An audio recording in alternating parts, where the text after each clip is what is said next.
মাত্র 5 ম্যাচে নিয়েছেন 10 উইকেট, তাও আবার অস্ট্রেলিয়ার মতো কঠিন কন্ডিশনে। ইকোনমি রেট 7-এর নিচে, বোলিং গড় চমকে ওঠার মতো। সাকিব আল হাসানের মতো এমন এক বাঁহাতি স্পিনার আসছে এবার বাংলাদেশ জাতীয় দলে। স্কিলের সঙ্গে মাথার খেলায়ও যিনি বেশ পারদর্শী। টাইগার দলে আসতে যাওয়া নতুন এক বাঁহাতি স্পিনারকে নিয়েই বাকিটা জানবো জিশান মাহমুদের রিপোর্টে।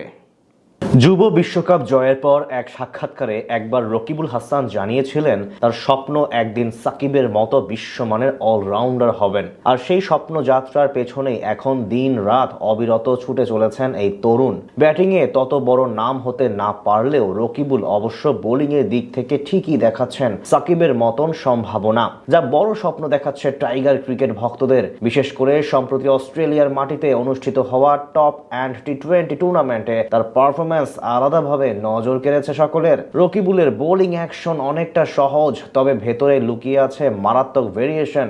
বাঁহাতি অর্থোডক্স বোলার হলেও তিনি নিয়ন্ত্রণের সঙ্গে টার্ন করাতে পারেন, আবার স্লোয়ার ফ্লাইটে ব্যাটসম্যানকে বোকা বানাতে বেশ পারদর্শী। তার সবচেয়ে বড় শক্তি হলো লাইন লেংথে শৃঙ্খলাবদ্ধ থাকা।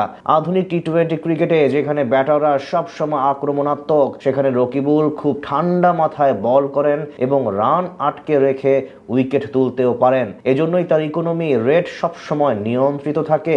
বাংলাদেশের ক্রিকেটে বাঁহাতি স্পিনারের ঐতিহ্য অনেক পুরনো। সাকিব আল হাসান তো আছেনই, যিনি বিশ্বের অন্যতম সেরা অলরাউন্ডার, কিন্তু সাকিবের উত্তরসূরি খুঁজে বের করাই এখন বড় চ্যালেঞ্জ। সেই জায়গায় রকিবুল হাসানের নাম উঠে আসা নিঃসন্দেহে ইতিবাচক খবর। এছাড়া তার আরো একটি বড় বৈশিষ্ট্য হলো সাকিবের মতো গুরুত্বপূর্ণ সময়ে ব্রেক থ্রু এনে দিতে পারেন, যার সুবাদে অনেক বিশেষজ্ঞ মনে করেন তার ভেতরে আন্তর্জাতিক মানের স্পিনারের সব গুণাবলী রয়েছে। চলমান টপ অ্যান্ড টি-20 টুর্নামেন্টে 11 অব্দি 5 ম্যাচ খেলে স্বীকার করেছেন চতুর্থ সর্বাধিক 10 উইকেট, বোলিং গড় মাত্র 12। তার চেয়ে বড় কথা, রকিবুলের ওভার প্রতি রান খরচের হার 6.5 চেয়েও কম, যেটা প্রমাণ করে অস্ট্রেলিয়ার মতো কঠিন কন্ডিশনেও কতটা কার্যকরী এই বাঁহাতি স্পিনার। এছাড়া সব ধরনের টি-20 ক্রিকেটে 55 উইকেট নিয়েছেন 7-এর নিচে ইকোনমি রেটে। বোলিং এর পাশাপাশি ব্যাট হাতেও ফিনিশার হিসেবে ভালো ভূমিকা রাখার সামর্থ্য রয়েছে তার। তরুণ বয়সী রকিবুলের বোলিং এ যে পরিণত মনোভাব দেখা যাচ্ছে, সেটি তাকে আলাদা করছে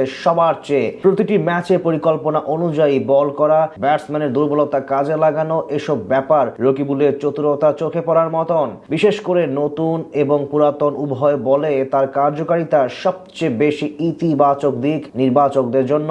এখন এভাবে যদি নিজের ধারাবাহিকতা বজায় রাখতে পারেন, তাহলে নিশ্চিতভাবে সামনে বড় সুযোগ অপেক্ষা করছে তার জন্য। তাছাড়া ভক্তদেরও আশা, জাতীয় দলে লম্বা সময় ধরে সার্ভিস দেবেন তিনি। সাকিবের পর বাংলাদেশ দলে অনেক বাঁহাতি স্পিনারের আগমন ঘটলেও এশিয়ার বাইরে তারা তত বেশি ইফেক্টিভ না। এদিক থেকে পুরোপুরি ভিন্ন রকিবুল, তাই তাকে নিয়ে বড় স্বপ্ন দেখতে শুরু করেছে সকলে।